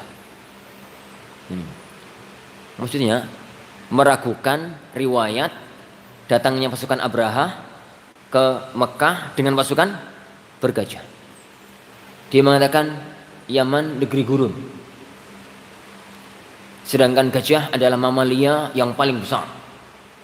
Sekali makan butuh rumput sekian ton, butuh minum sekian hari. Kalau sampai pasukan bergajah butuh berapa rumput? Dari mana Abraha bisa mendatangkan rumput? Dan macam-macamnya. Ini karena teman dekat ya kawan, anak guyoni. Antum nggak usah jawab, Ustaz. Ini syubhat kayak begini, syubhat kecengan gini kan nggak usah jawab. Enggak, Ustaz. Ini enggak, tenan. Enggak. Gimana jawabannya? Ini jawabannya anak katakan. Katakan sama dia yang nulis ini kalau antum kenal. Kesalahan fatalnya dari ucapan dia, Yaman negeri gurun. Gurun gundulmu apa? Jadi katakan sama dia, gurun gundulmu apa? Tapi kalau nggak kerap jangan, Ustaz. Kalau anak sama antum nggak apa-apa tak gundul-gundul. Loh, salah tuh, Ustaz. Fatal. Yaman itu negeri subur zaman dulu. Antum tahu Ashabul Jannatain itu di Yaman. Antum tahu negeri Ma'rib itu di Yaman. Saddu Ma'rib. Antum tahu negeri Sabah itu di Yaman. Dan itu negeri-negeri yang ijo royo gemah limpah roh jinawi. Misalnya ini roh jinawi. Yang Allah sebutkan dengan baldatun thayyibatun wa rabbun ghafur, itu negeri mana? Negeri Yaman. Yang Allah sebutkan dalam firman-Nya baldatun thayyibatun wa rabbun ghafur, itu negeri Yaman. Negeri gurun gundulmu apa? Ini gundulmu. Ya kadang-kadang ya kawan, telaah ilmiah yang ketengan semacam itu kadang-kadang membuat teman-teman itu kelimpungan. Ini karena sebagian teman-teman itu kelimpungan. Lah, kepiye ta sampeyan itu ngono? Letak semua yang dia katakan gajah mamalia terbesar, makan ini, makan itu benar. Ana yakin dia juga ngambilnya di Google kok. Tapi muqaddimah sughronya yang salah. Muqaddimah sughro. Repot ngomong salah. Muqaddimahnya yang salah. Muqaddimahnya yang salah yaitu Yaman negeri gurun. Itu yang salah. Lah, dibangun di atas itulah kesalahan. Jadi semua faktanya di bawahnya nggak ada fungsinya. Semua fakta yang di bawahnya nggak ada fungsinya. Dia mendatangkan 10-20 lembar tentang hakikat apa? Hakikat gajah nggak ada fungsinya karena bangunnya salah. Karena bangunnya salah. Gitu ya. Jadi pembangunan awalnya itu salah. Tape. Apa? Ini kita kembali ke penelaahan ilmiah. Telaah yang ilmiah. Modern menetapkan bahwa memang pembentukan janin mulai berbentuk itu mulai fase 40 hari yang ketiga. Wallahu alam bi as-shawab. Jadi ada masalah yang berkaitan dengan masalah ini semua. Dan di sini ada satu hal yang perlu untuk dicermati. Mudghah itu gumpalan daging. Maka dimanapun ada lafaz mudghah itu adalah gumpalan daging. Di mana lagi ada lafaz mudghah? Ala inna fil jasadi mudghah. Idza salahat salahal jasadu kullu wa idza fasadat fasadal jasadu kullu. Ketahuilah bahwasanya dalam diri manusia ada gumpalan daging, sekerat daging. Kalau baik semuanya baik, kalau buruk semuanya buruk. Ala wahiyal qalb. Ketahuilah bahwasanya itu adalah qalb. Qalb itu apa? Qalb itu jantung. Tapi ini sampean terjemahkan dengan jantung, jadi lucu. Ini kenapa? Jantung ati sangat. Ngono. Jadi ati itu salah kaprah. Disalahno malah salah. Salah tapi kaprah. Disalahno malah salah. Mungkinkah mereka salah? Jangan dulu. Hati-hati dulu ya, kawan. Hati-hati dulu. Husnudzon dulu ya. Husnudzon dulu. Yang harus disadari ya, kawan. Negeri kita bukan negeri juhala. Negeri kita sejak zaman dahulu adalah negeri yang dibimbing oleh para ulama. Yang dibimbing oleh para ulama. Sebagian ya ikhwan, orang-orang negeri kita pernah menjadi rujukan ilmuwan di tanah suci. Syekh Muhammad Khatib bin Angkabawi, Syekh Muhammad Yasin Al-Padani, Syekh Muhammad At-Tirmisi dari Termas, Jawa Tengah. Ini itu rujukan para ulama. Syekh Muhammad Nawawi Al-Bantani. Ini Al-Bantani. Ana suatu hari di Libya. Jadi dia mengatakan, "Ahmad, dari mana?" "Jawa Timur." "Surabaya?" "Lah ya Syekh, Gresik." Gresik itu dengan Surabaya jauh, tonggoan. Kenal daerah Ampel? Kenal banget, gitu kan. Nanti kalau saya kapan-kapan ada waktu lenggar, antarkan saya ke sana ya. "Ada apa Syekh?" "Ada apa?" "Saya ingin berbakti kepada guru." "Guru? Guru jenengan ya Syekh?" "Enak." "Orang mana?" "Orang Surabaya asli." "Orang Surabaya asli." "Loh kok bisa? Anta doktor. Anta ya Syekh, doktor dalam ilmu nahwu. Loh kok bisa berguru sama orang Surabaya?" Beliau mengatakan, dulu ada seorang dari Surabaya, keturunan Yaman. Dari kecil di Surabaya. Kemudian pergi ke Mesir. Kemudian jadi alim di negeri Mesir. Dan ngajar kami. Ana mulai menampaki dunia ilmiah dari beliau. Ana merasa berhutang budi ke beliau. Ana ingin nyambung silaturahim dengan keluarganya. Nanti antarkan ana. "Siapa Syekh?" "Ba Katsir." "Oh ya, ana kenal. Kalau di Surabaya itu ada Ba Katsir, itu ada. Ini ada Ba Katsir." "Oh gitu. Hatiku alhamdulillah, berarti orang Indonesia masih pintar." Ana pintar. Tapi ya kawan, negeri Demak Bintoro, negeri yang lahir setelah runtuhnya Majapahit pasca perang Parekrek. Berdiri di atasnya yakni negeri Demak Bintoro. Di bawah Kesultanan Raden Patah, kemudian Pati Unus, kemudian Sultan Tenggrono. Runtuhnya Demak Bintoro lahir Pajang, runtuhnya Pajang lahir Mataram. Ana mau bicara sekarang tentang Demak Bintoro. Demak Bintoro ini dalam hitungan sejarah, qadhi itu menetapkan hukum-hukum fikihnya pakai syarhu al-minhaj lil mahalli terhadap yang minhajnya Nawawi. Berarti zaman kurungnya pada wis pinter ya kan? Zaman itu jauh sebelum kemerdekaan. Jadi kitab qadha yang dipakai landasan untuk qadha itu adalah Kanzur Raghibin Syarah Minhajut Talibin. Kanzur Raghibin itu adalah lil mahalli, Minhajut Talibin itu matan puncak fikih Syafi'iyah. Ini lil Imam An-Nawawi rahimahullahu taala.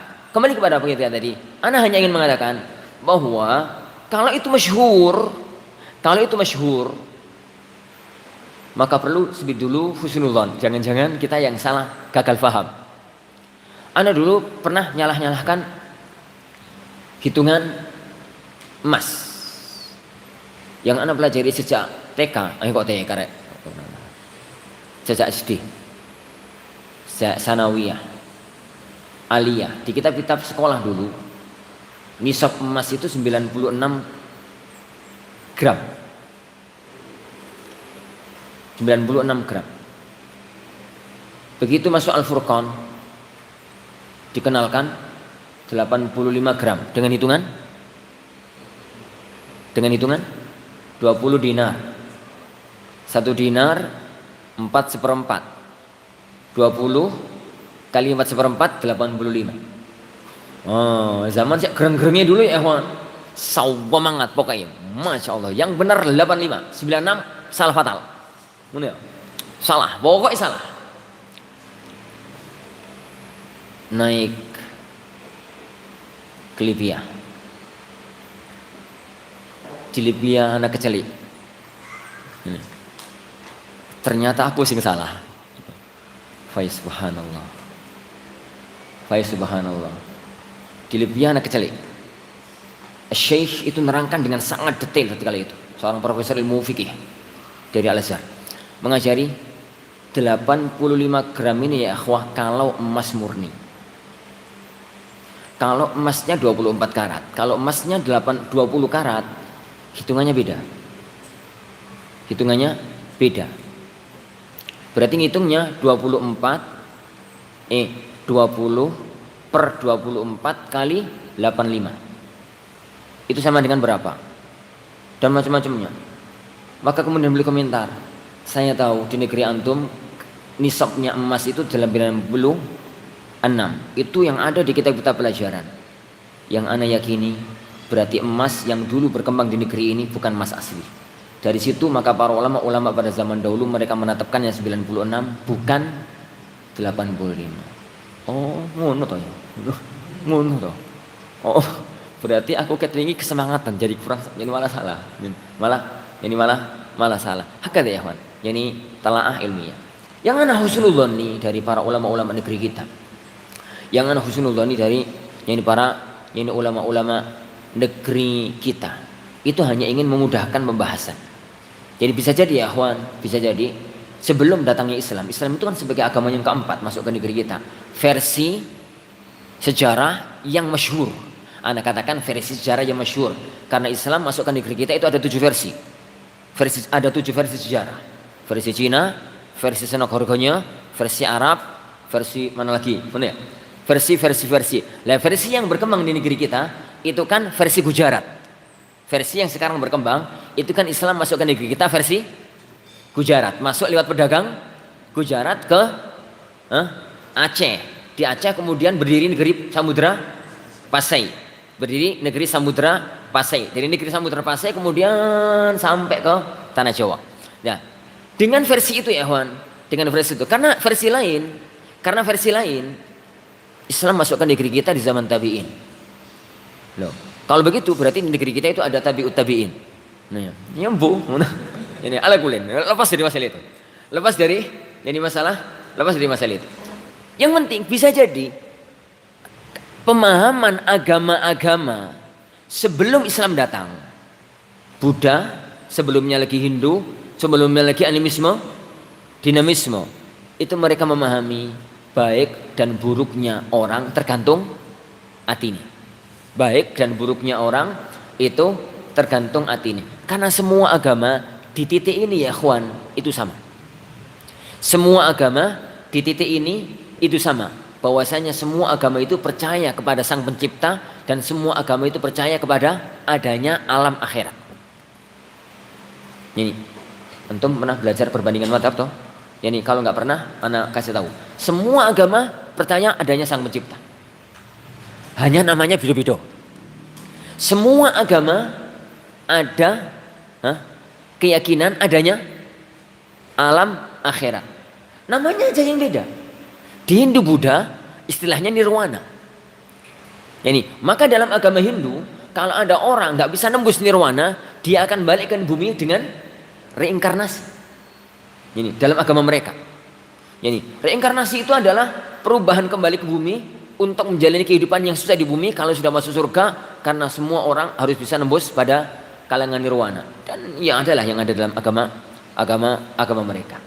Lah, keyakinan yang semacam itu maka orang itu tergantung kepada hatinya, tergantung kepada urip itu tergantung ning atini.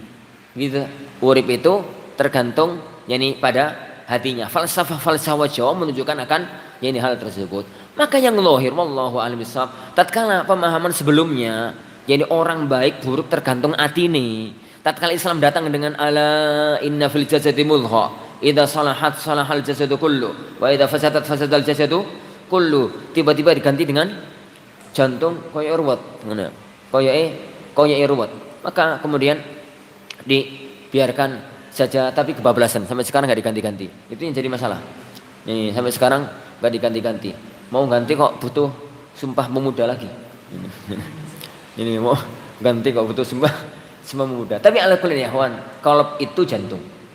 Karena qalb Yani al-qalb yusammal qalbu qalban, yusammal qalbu qalban, yang paling masyhur di antara antum litaqallubihi. Gitu dah. Karena bolak-balik, saya seneng, nanti benci, sekarang benci, besok seneng gitu.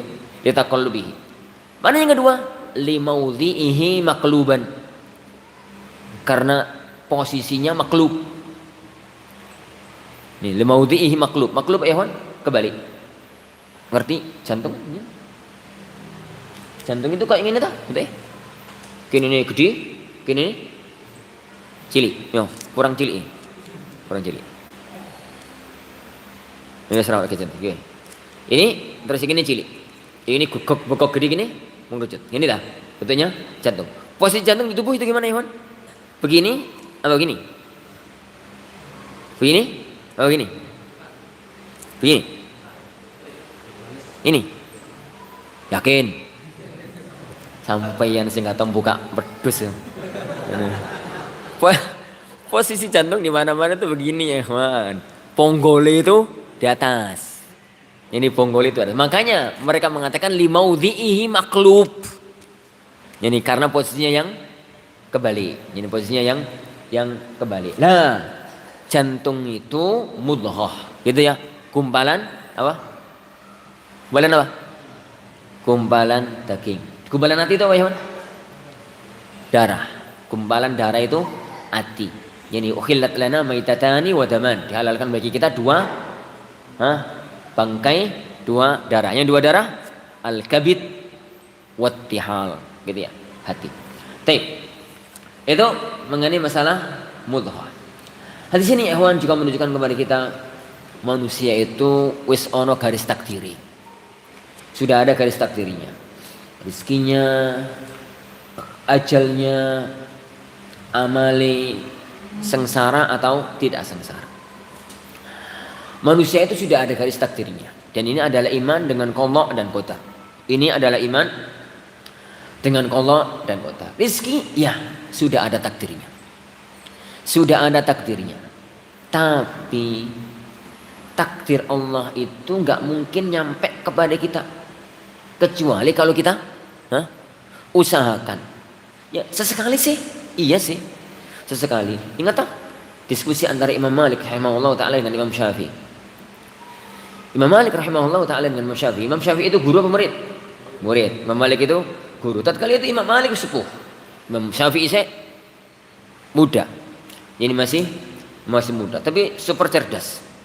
Ini sapi super cerdas. Ini beliau sedikit berbeda pandangan dalam masalah ini.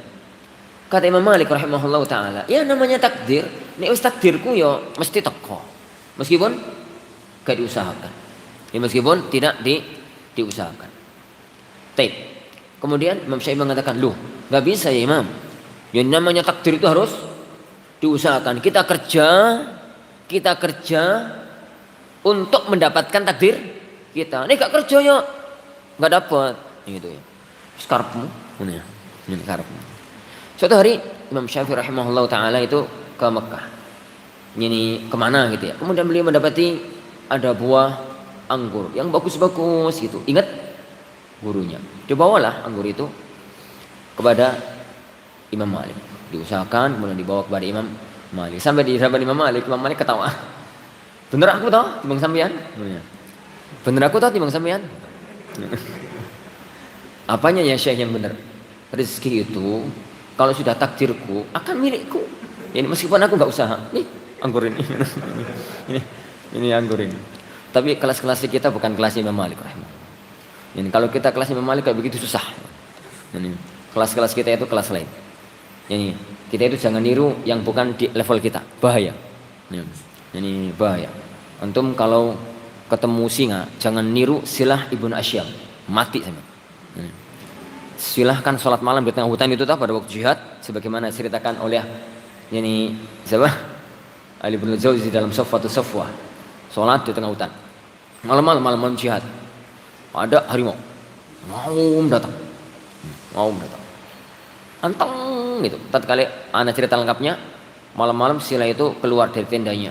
Semua teman-temannya tidur dia keluar ke hutan. Maunya itu sholat malam ben enggak diketahui sama orang. maka sholat malamnya di hutan. Ternyata kata Allah ada pasukan lain yang juga di hutan tapi BAB. Ada orang lain ya yang juga sudah qada'ul hajah, sedang qada'ul hajah. Ada silah datang sholat, ya gak ngerti tuh silah kalau ada orang yang ngintip. Tiba-tiba datang, ini apa itu? Harimau gede gitu. Mau si mujahid yang satunya itu mengkert gak berani keluar di situ. Ini di situ. Ini kemudian tetap anteng ditunggu padahal sama harimaunya, nggak dimakan, anteng itu salat. Selesai salam, assalamualaikum warahmatullahi wabarakatuh, assalamualaikum warahmatullahi. Kemudian beliau noleh kepada harimau, Mas, ini bahasa riwayat itu ya Abul Harith, ya karena salah satu di antara nama singa ya bukan harimau, singa itu Abul Harith. Jadi kalau sampean itu yani kunyahnya Abul Haris singa. Ya Abul Haris. Ini Abu Haris. Ya Abul Haris. Ini ya Abul Haris. Kalau Allah memerintahkan kamu makan aku, silahkan. Tapi kalau enggak, pergilah. Aku mau sholat. Tiba-tiba singa itu kumur untuk pergi. Nah kalau itu kelasnya sila ya Wan, jangan ditiru. Aku Melayu. Aku Melayu. Jadi semacam itu ya Wan. Jadi kelas-kelas semacam itu nggak bisa ditiru. Itu butuh apa? Ini butuh kemantapan iman yang kokoh. Jadi dicari ya Wan. Makanya Umar bin Khattab radhiyallahu an melihat ada seorang yang di waktu-waktu doa kepada Allah, Allahumma yani urzuqni Allahumma urzuqni aswan ini sama Umar. Yani pergi kamu ke pasar. Fa innallaha la yunzilu minas sama dinaran wala dirhama. Allah itu loh nggak nurunkan hujan emas, hujan perak. Pergi ke pasar. Jadi pergi ini ke pasar. Bikat birizki. Tapi kita yakin kita kerja itu hanya jalaran. Kita kerja itu hanya jalaran. Dan Allah Subhanahu wa taala yang menetapkan rezeki seorang hamba. Ono wong itu yani apa ya Wan? Balungane sugih. Ya meskipun mek apa ngono sugih. Ya pencet-pencet HP ngono sugih. Ada orang itu ya kawan yang memang balungannya kiri. Ya podo-podo pencet-pencet HP tapi ya kiri. Yang satu bos pencet-pencet HP itu ditransfer gitu. Yang satu juga pencet-pencet HP jualan pulsa. Jualan pulsa. Beda tapi kan sama-sama pencet-pencet HP. Itu rezeki ya. Itu rezeki. Tapi Allah Maha Adil ya kawan. Allah tidak meletakkan kebahagiaan itu pada nominal. Allah meletakkan kebahagiaan dunia itu pada kenikmatan dan kenikmatan itu enggak mesti mewah. Keadilan Allah tidak meletakkan kebahagiaan itu pada yani fasilitas dunia, tapi Allah meletakkan kebahagiaan itu pada titik kenikmatan dan kenikmatan itu Allah letakkan dimanapun. Allah letakkan ya ikhwan dimanapun. Jangan sangka kalau makan di restoran mewah itu lebih nikmat daripada makan di tengah sawah. Kadang-kadang makan di tengah sawah itu lebih nikmat. Jangan sangka ya ikhwan, tidur di spring bed itu lebih nikmat daripada tidur di Amben Riyadh. Mana? Jangan sangka tidur yang paling nikmat itu ya ikhwan. Capek, delosor dimanapun, lelap. Itu tidur yang paling nikmat. Ora kasuran, ora bantalan, yo ora selimutan, ora ASEAN, ora kipas anginan, tapi lelap itu paling nikmat itu sudah. Tapi tidur dipersiapkan, nyalakan AC nomor 25. Ini ben gak kedinginan. Ini nomor 25, ini nomor 16 kedinginan. Nomor 25. Ini. Kemudian apa? Jangan setengah jam, 1 jam belum bisa tidur. Ngambil buku ben cepat tidur. Itu kan penyakitnya antum.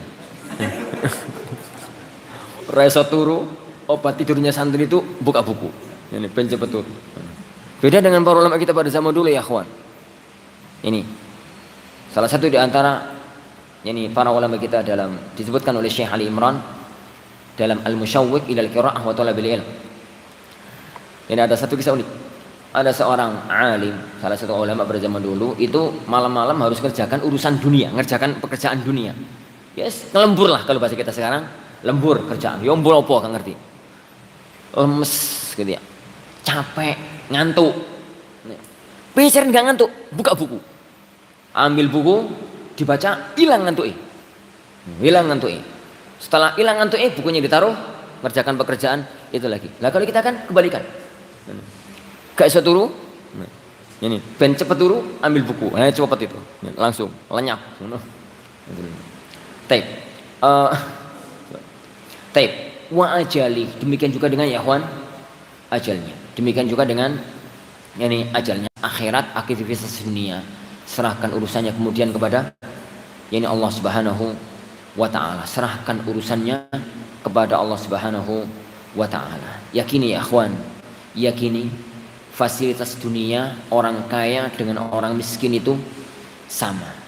Ingat nasihatnya Rasulullah SAW kepada Abu Hurairah, yani warallah bima qasamahullahu lak takun aghnan nas. Ridhalah kamu dengan apa yang Allah berikan kepadamu, niscaya engkau itu akan jadi orang yang paling beruntung. Berikan kepadamu, niscaya engkau itu akan jadi orang yang paling beruntung, orang yang paling kaya. Karena hakikat kekayaan itu merasa cukup, merasa puas, pandume Allah. Hakikat kemiskinan itu selalu kurang, dan selalu kurang. Itu hakikat yani kemiskinan. Orang yang paling nestapa di alam dunia adalah orang yang selalu merasa kurang. Padahal apa yang dia rasakan tidak akan lebih daripada apa yang dirasakan oleh orang-orang miskin. Wallahi akhwat.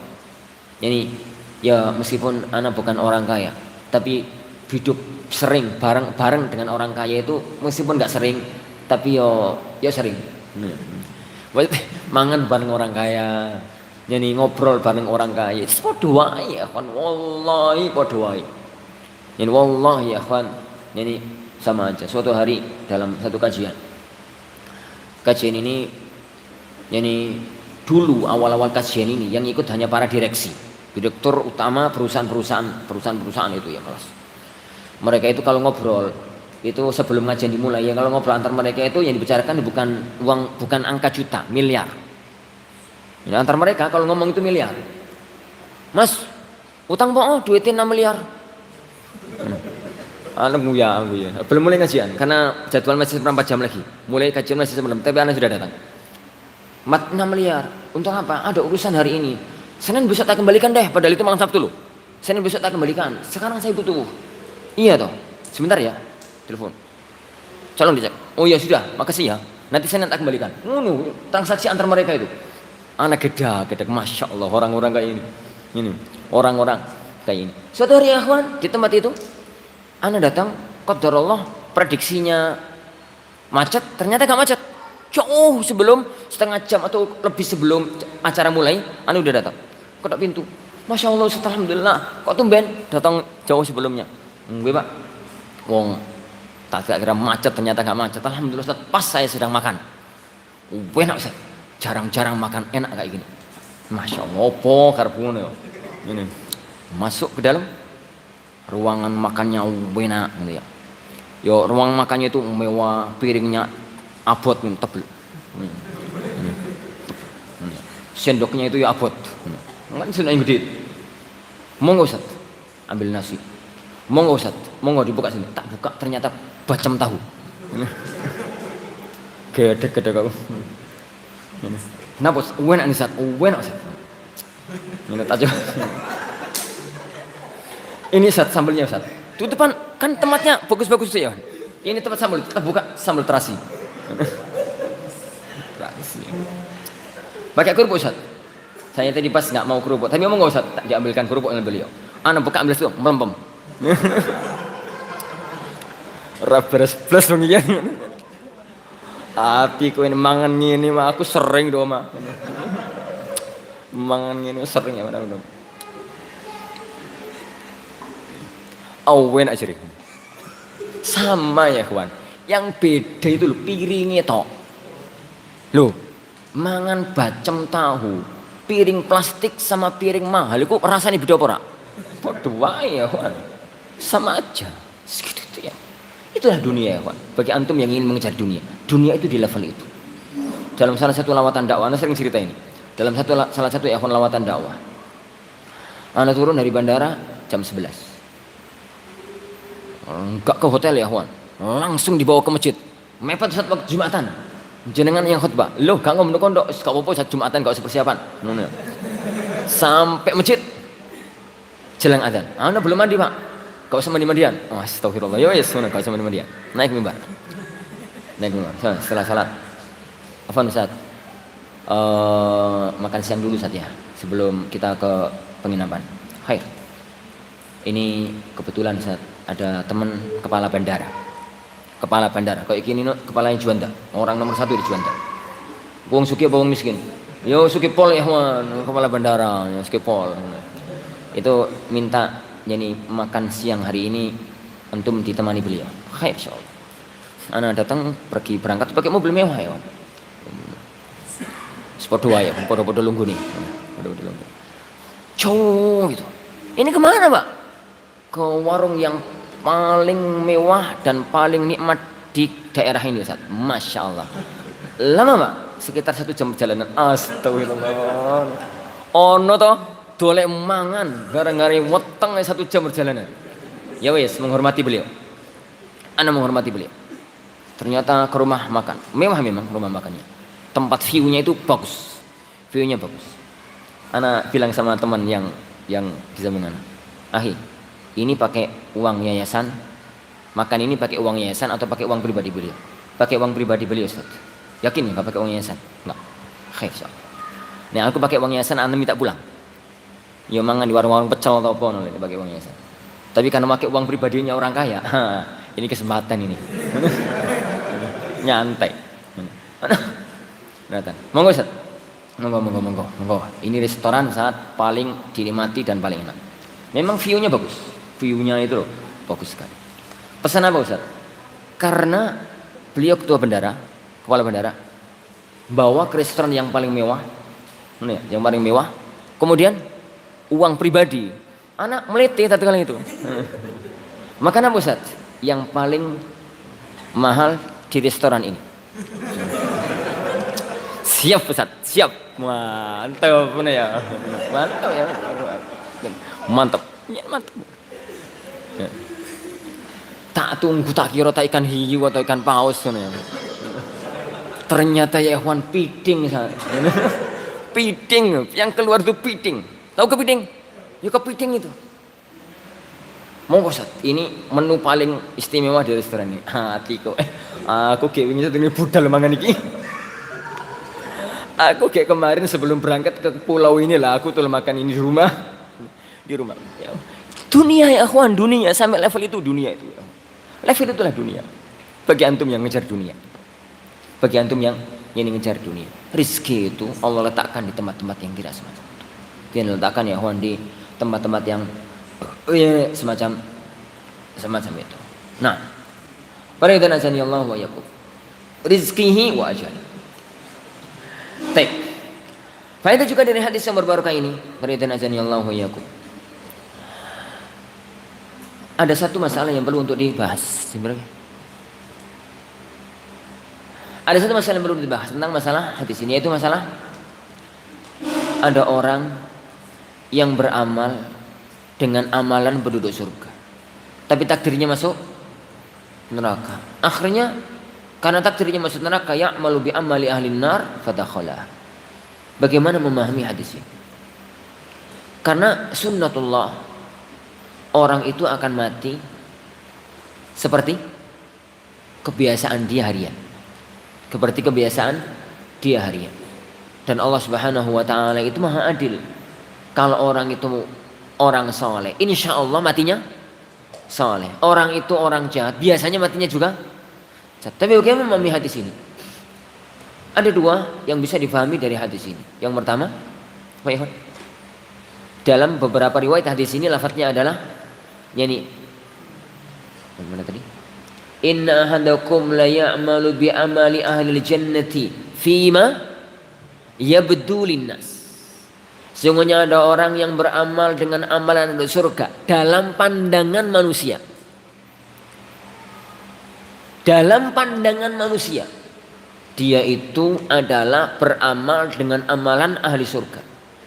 Tapi di hadapan Allah Subhanahu wa taala sebenarnya dia bukan beramal dengan amalan ahli surga. Akhirnya dia pun ditutup oleh Allah dengan amalan ahli neraka. Ini gambarannya apa ya, kawan? Orang yang enggak ikhlas. Orang yang riya dalam amalan. Masih ingat? Yani ats-tsalatsa awwalu man tus'aru bihimun nar yaumil qiyamah tsalatsa. Orang yang pertama kali dimasukkan oleh Allah ke dalam neraka itu 3 orang. Mujahid, qari, dan yang ketiga ghani. Iya, apa artinya apa? Yang pertama ahli jihad. Yang kedua qari, dan riwayatkan alim. Yang ketiga adalah orang yang dermawan. Tiga-tiganya beramal dengan amalan penduduk surga, tapi karena ikhlas akhirnya mereka dimasukkan oleh Allah ke dalam neraka. Dan ini pemahaman yang pertama, dan ini yang zahir. Dan ini ikhwan, yang zahir dari hadis ini. Maka hati-hati ya ikhwan, hati-hati dengan keikhlasan. Hati-hati dengan keikhlasan. Yani amal ya ikhwan, amal ilmu itu menjaga kita. Tapi penyakitnya para ulama itu adalah penyakit hati. Yang ada dalam hati, menjaga keikhlasan, menjaga keikhlasan. Yang kedua, barakatina azanillahu yani wa iyyakum.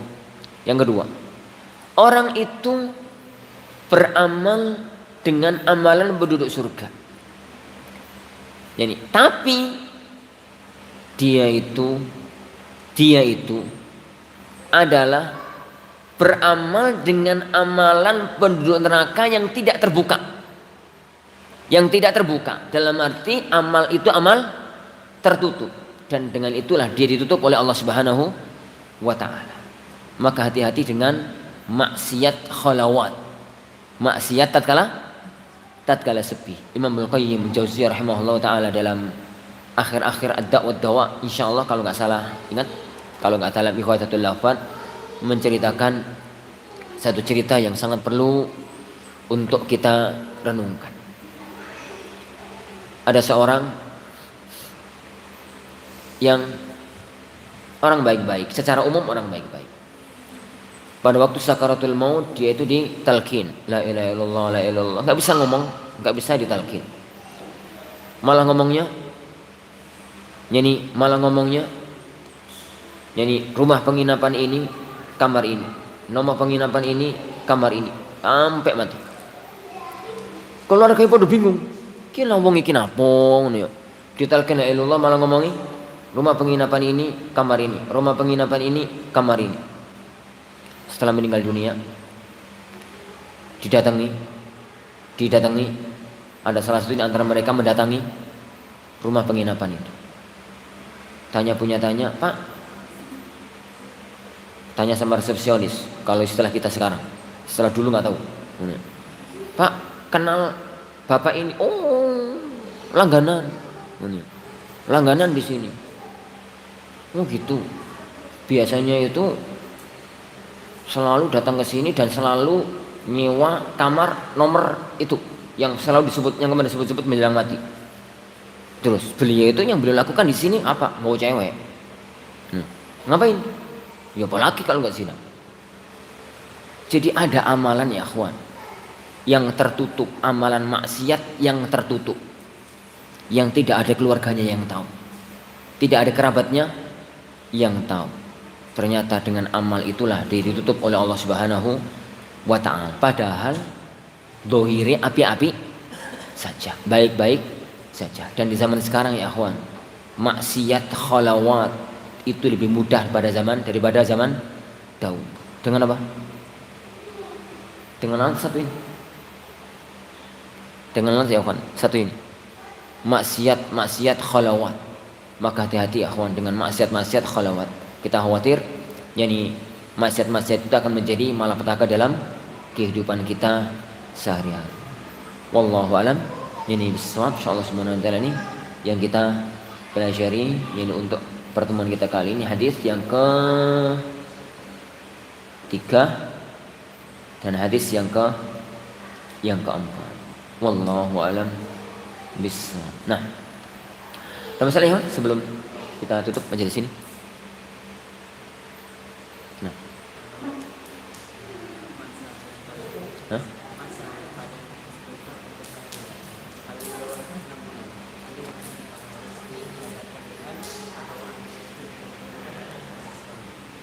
Baik. Masa aqsa muddatil hamal itu para ulama berselisih.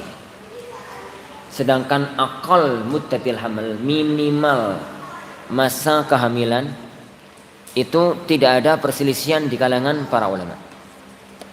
Tidak ada perselisihan di kalangan para ulama. Yaitu 6 bulan. Karena istidlal dari firman Allah Subhanahu wa taala, wa hamluhu wa fisaluhu 30 syahra. 30 sahra.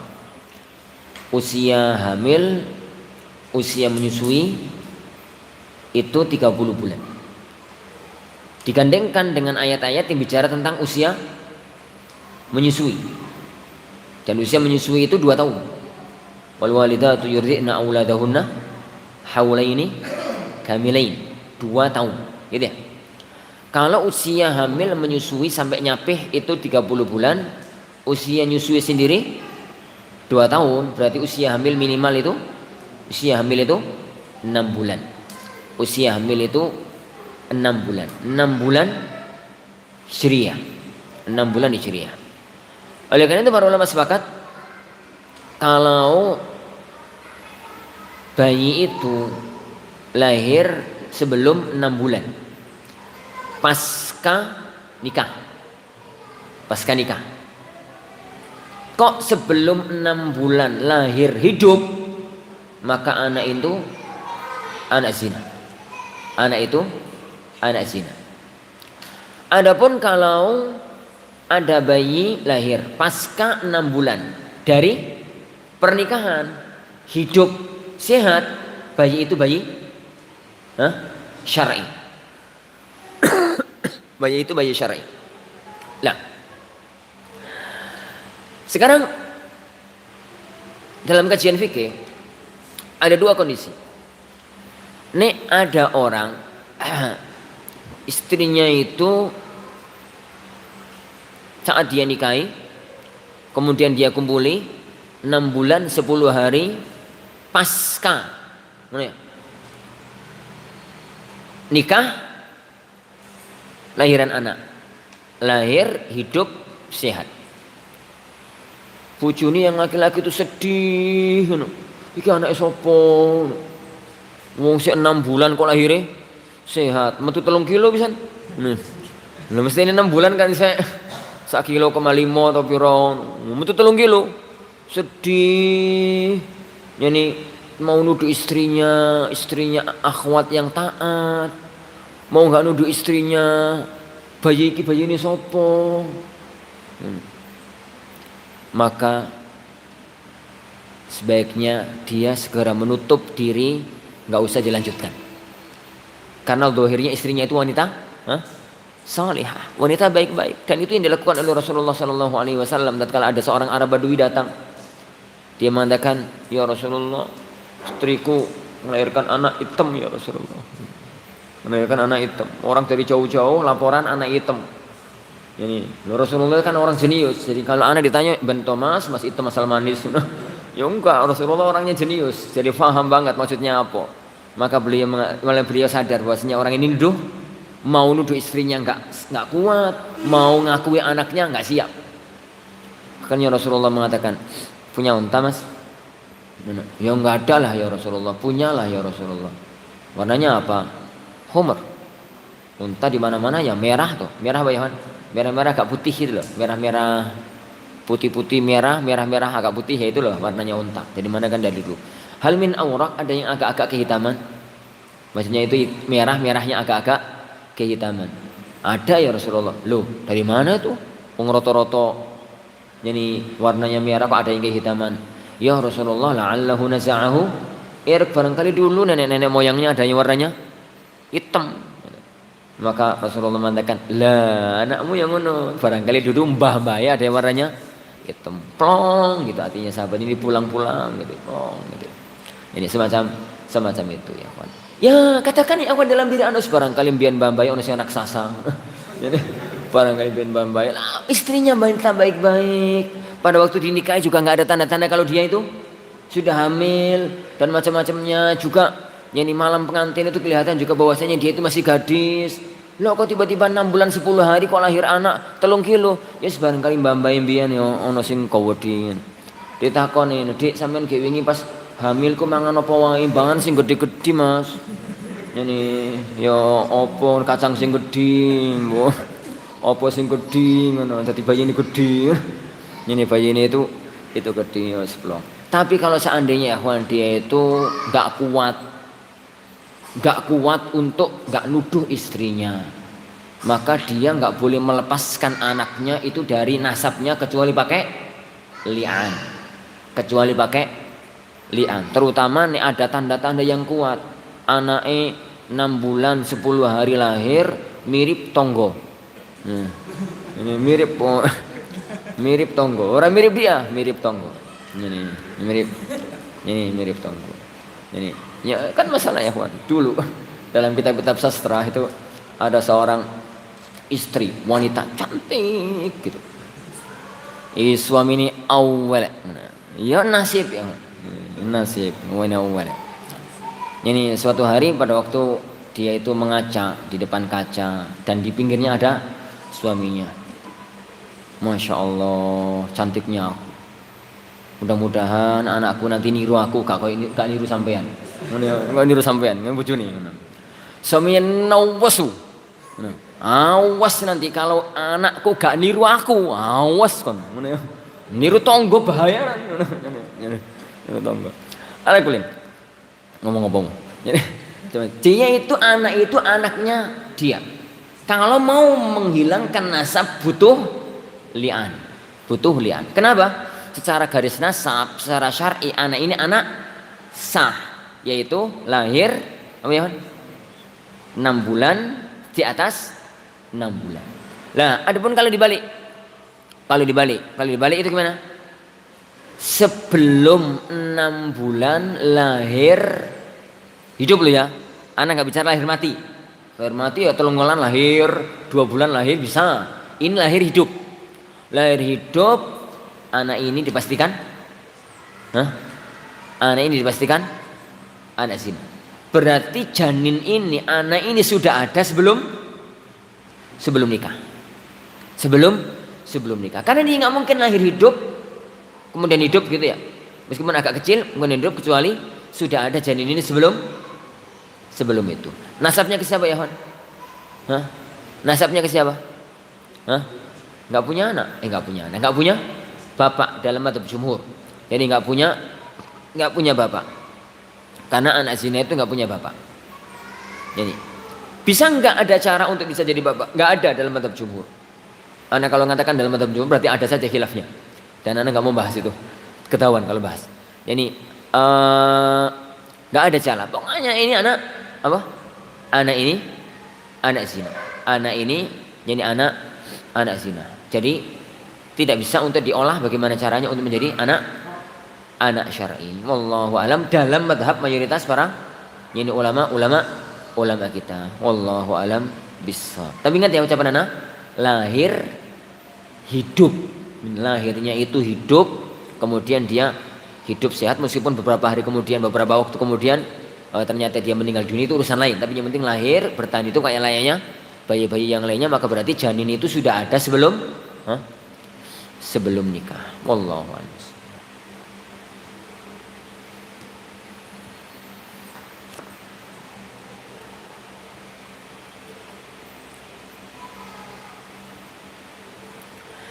Tapi Allahu insyaallah subhanahu wa ta'ala yang kita pelajari pada pertemuan kita kali ini insyaallah kita lanjutkan pada waktu yang akan datang biizni rabbina tabaraka yani wa ta'ala.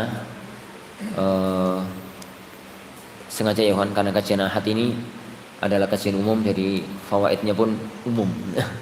Fawaidnya pun jadi umum karena kalau kita dirasa terlalu dalam, masail ilmiahnya terlalu dalam, Ana khawatir malah disalah paham. Ini gak paham jelas ya, Wan. Salah paham itu ini masalah.